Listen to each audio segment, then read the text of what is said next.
আজ হচ্ছে কালী পুজো। আর কালী পুজোর দিন মায়ের কাছে পুজো দেবো বলে এখানে ফল, মিষ্টি, আলতা সিঁদুর, ধূপকাঠি, মোমবাতি, ফুল সবটাই গুছিয়ে দিয়েছি। ছেলে গিয়ে পুজোটা দিয়ে আসবে।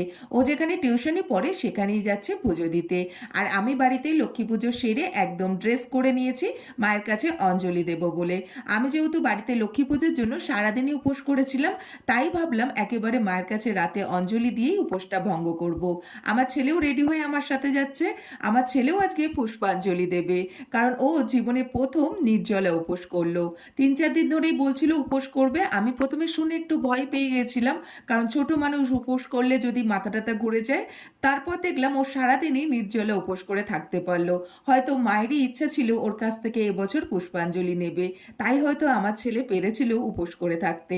আমরা অঞ্জলি দিয়ে নিয়ে ওখানে খেতে বসে গেলাম।